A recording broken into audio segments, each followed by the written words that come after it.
Three, two, one. Hello and welcome to episode 19 of Ruse Radio. We're coming back at you with another film review. I have been watching a bunch of good movies. I got my friend Jesse Brown right here. Jesse loves film. What did you think of the movie we just watched, The Lighthouse? We just watched it. We're coming at you fresh.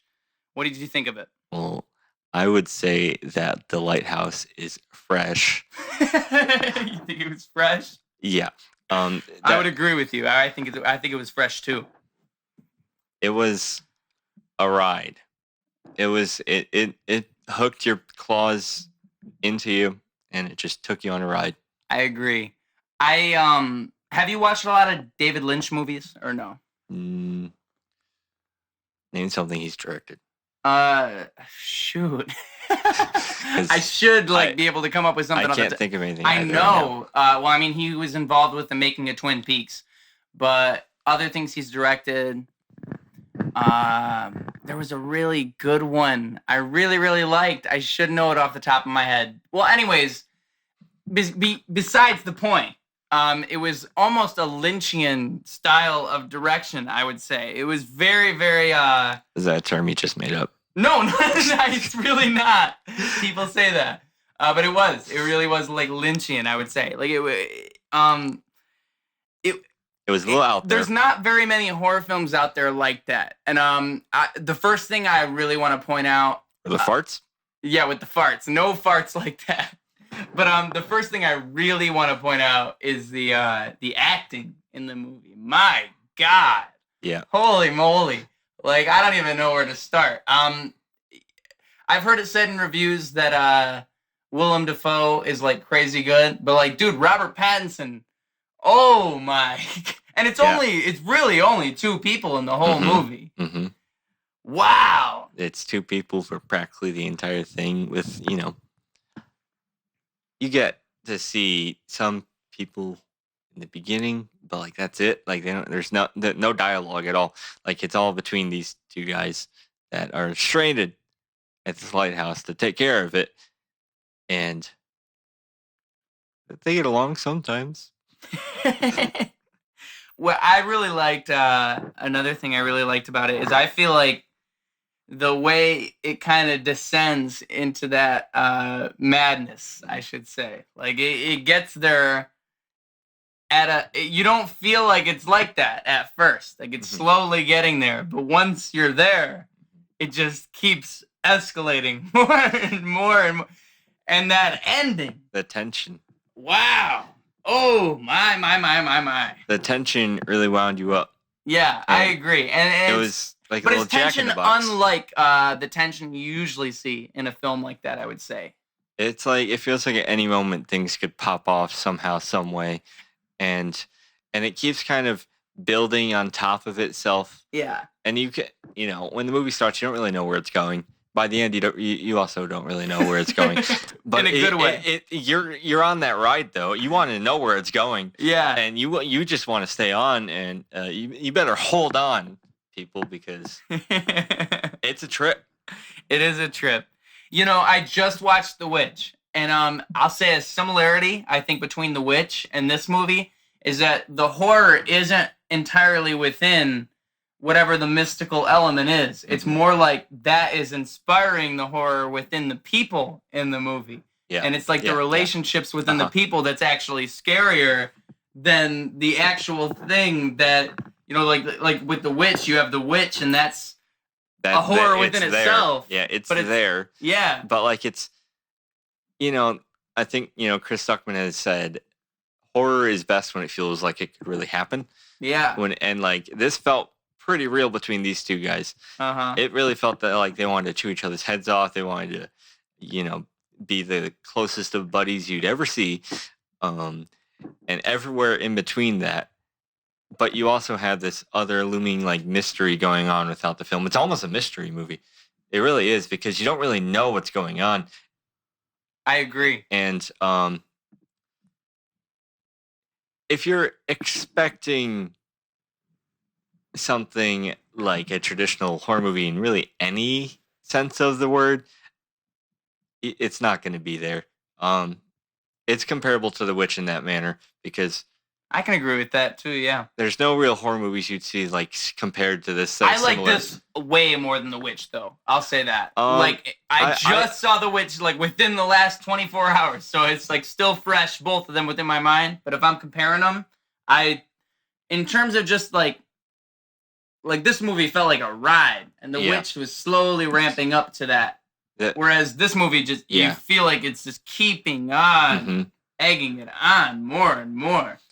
The Witch had a lot of good tension in it too. I agree. You can see that similarities. I think I liked The Witch a little more than you did. I really like The Witch. I really like The Witch. I did like it a lot. This movie is better, and it's like going from probably a B+ to a spoiler.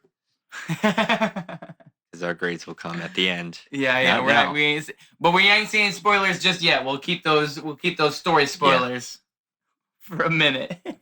We'll keep them locked away. Because oh boy, you might want, even if you haven't seen the movie, I recommend you see this movie. I agree. But like it, but what's your grade? You need to see it. You want to give it a grade? You said a B. What? What you were gonna say? I'd probably give it an A to A+ range. Wow, really that high? It's at the top. There's very little to find wrong with the movie. I guess you can say it's boring, but like if you're paying attention to what they're talking about, it keeps kind of escalating, and it doesn't stop escalating really throughout the entire movie. So it just keeps building, and if you've been watching since the beginning, you are rewarded, because if you've been paying attention to details, there are a lot of details in this stuff you got to pay attention to, and a lot of very like disturbing at times imagery. And I mean, I've seen like more disturbing in movies, Hereditary, but like, it can be a little like, for lack of better terms, fucked up. I agree. I think that I really like horror movies like this. I would like something like this way more than even something like Hereditary. Like, it's hard to describe. I like a movie that feels like it really is out there. That's what I mean by the Lynchian thing. Like, if you ever seen a David Lynch movie, it's really, you could say it's like, what was the word I was saying to you earlier? When people are describing movies, they call them... It's a vague... I don't know what you're getting at. When a director is all self-indulged, they are making movies that are not self-indulgent, but you know what I mean? Like when it feels like... Yeah, I know when it feels like somebody is, all up... I can't remember the word. You know the word I'm talking about? I know what the word you're talking about. I can't spit it out either. Whatever it is. But self-indulgent is good enough. Yeah. When you feel like a film is self-indulgent and they're all, like it's not, they're too caught up in the style of the film, and it feels too far gone in that. Like they're just doing stuff to be stylistic, it feels, rather than too artsy. Artsy, yeah. But I would say that David Lynch is someone that walks that line perfectly, and I think this movie really does. Yeah. Like there are parts of the movie that, like it's not artsy just for the sake of being artsy. And also, and the whole other thing I haven't even mentioned is I really like the square format with the black and white. Oh, there are so many great shots. Oh my god. So many. Like, it's ridiculous. It's ridiculous. This is a cinematographer's dream.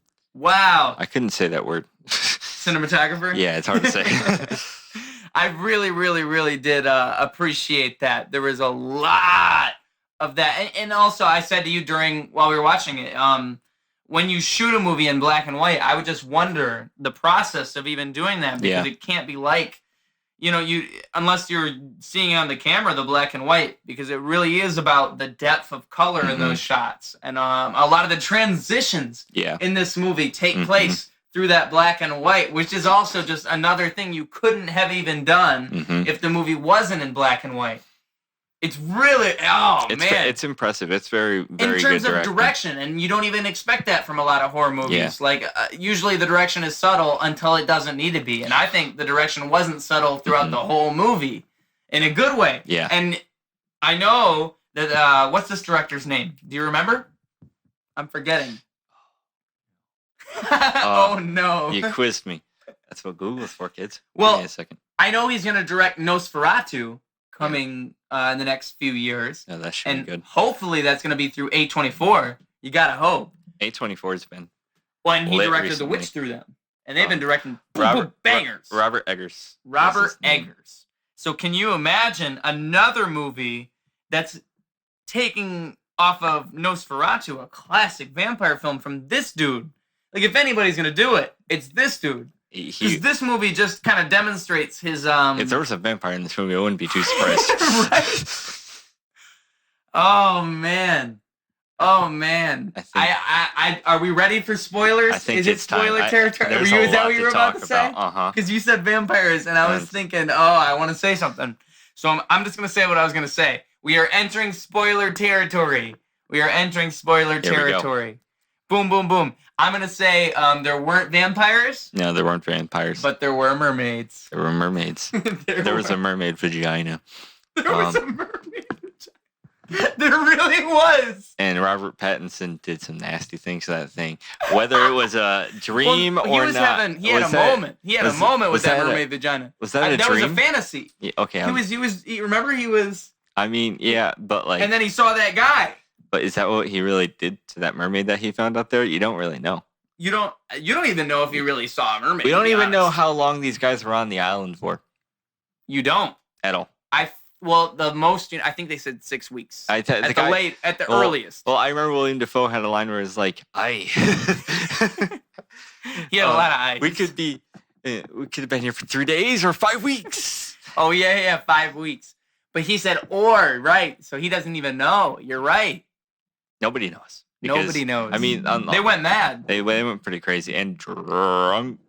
They went drunk. I'm talking about drunk.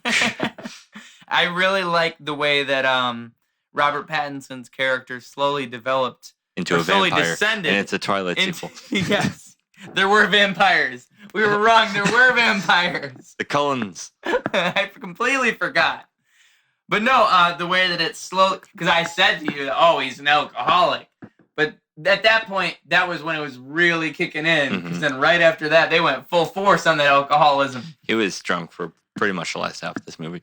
The full, second half, yeah, I would agree. I mean, they're both drunk a lot of the time, let's be fair. But him especially, he's drinking all day. He's drinking on the job, which pisses off William Dafoe. Do we know we do know their characters' names. I just can't remember them because they were very... I forget Willem Dafoe's name, but yeah, I'm forgetting both their names. I'm bad at movie characters' names.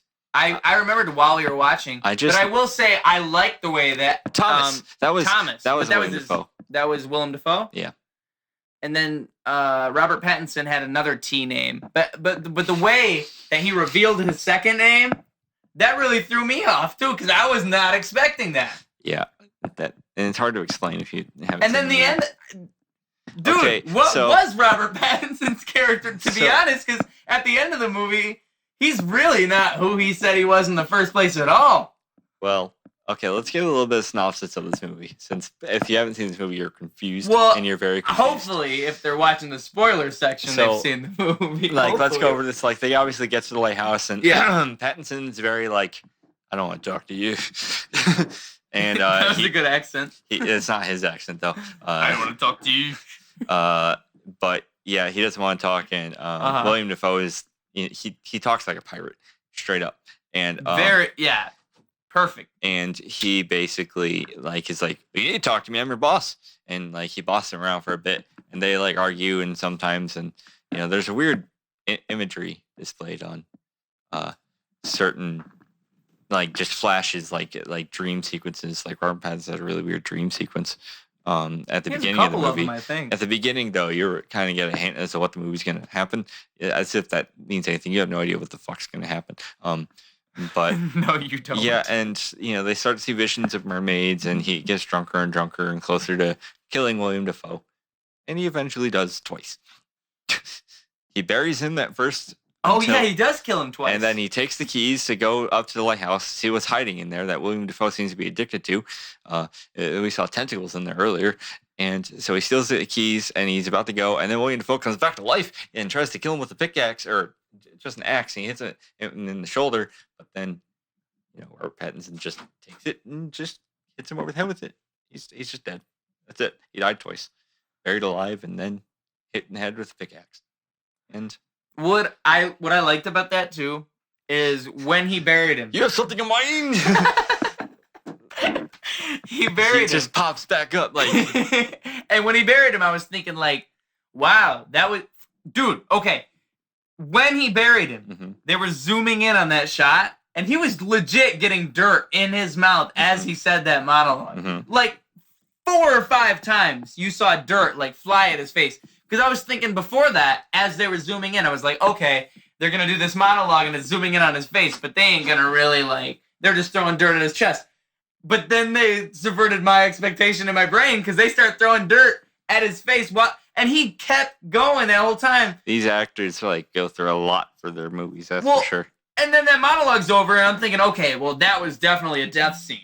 He's dead. He went down screaming. But... if they were trying to subvert my expectations, the back of my brain is thinking, okay, well, maybe he'll show back up. And then he does show back up, which I wasn't expecting, and he dies right away. Just what in the world? I'm back. I'm dead. But they did it so well. It's I couldn't have predicted that at all. It was pretty gruesome. And then he goes into the lighthouse. The lighthouse stops on him. Its door opens to him magically. He puts his hand in, and then he turns into this fire demon thing that's yelling and laughing. That was my favorite. My favorite part of the movie was the very end. And then I can say that for sure. You don't really know what's going on. He's just laughing as if he's finally found his gold. See, the thing is, the way you're describing it, I feel like you can't even put it in words. I don't even know the way that what that's supposed to be. I don't even know, because that was a really, really good ending. You know what I'm saying? I don't even know. It's one of those things where. I don't even know, because, man, is it the magic of the lighthouse? I guess. Or is this dude just local? And then who knows? He was shot back out by the light, and he landed outside. And the seagulls that he cursed by killing a few earlier in the sim. He cursed himself. Yeah, and he cursed them. And then the seagulls proceed to eat him. You see a zoom in on him. He has no eyes. He's still alive, and the seagulls are picking him apart, and that's how the movie ends. He just gets picked apart by seagulls. Maybe he was blinded by the light. Maybe he got blinded by that light. Dude, that light really overwhelmed him. That really was my favorite part of the movie. I can definitely say those final moments were real good. Wow, and Robert Pattinson. Yeah. As an actor, to do that final part. You can't have any... What kind of direction can you give somebody Seriously. to do that? You know what I'm saying? When I see moments like that in a movie, what I think is, how do you even make something like that happen? What do you do? He goes nuts. And I really enjoyed Willem Dafoe and Robert Pattinson singing and dancing together. Oh, yeah. That was wonderful. Their camaraderie was amazing, and then also their fights were amazing. And the way that they had those drunken fights, you keep thinking, oh my God, is this real? Are they about to... Oh, no, they're just fucking around. They're just fucking around.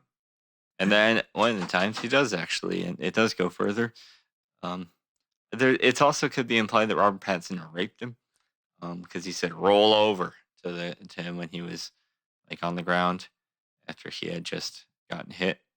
And was that what that was? I mean, I don't know, and it could just not be. It could have been just leading into the next scene where he's on his hands and knees, but I don't really know. Then he treats him like a dog. I didn't expect He makes him bark.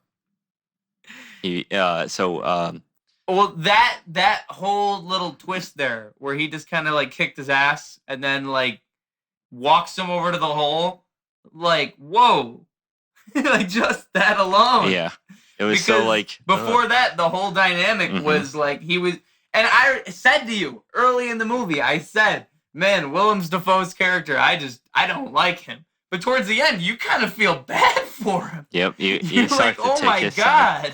They're both crazy, though. But it is kind of weird how the movie really did kind of turn me on that, because I really didn't like Willem Dafoe for the first 30 minutes. But that's not to say you liked Robert Pattinson. Robert Pattinson was a prick, too. I liked him a lot more than Willem Dafoe. I felt bad for him for the first while. I was like, wow, this guy's really being treated like crap. Yeah. And then you realize all these other things about him at the end. You're like, oh, so this guy's not at all.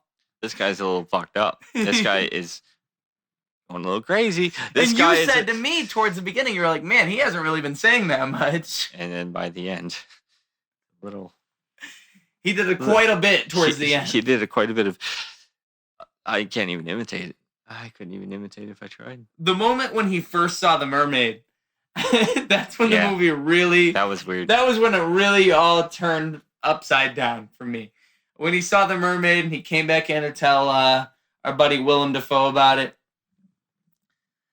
Oh, boy. Yeah. Oh, boys. So you already rated this movie. What would you give it, huh? You already rated it. I was going to say we should rate it at the same time. You made me rate it before. I really liked it. I really liked it a lot. But I'm not going to give it an A+, because I feel like if I saw an A+, I would say A+ immediately. So I'm going to give it an A.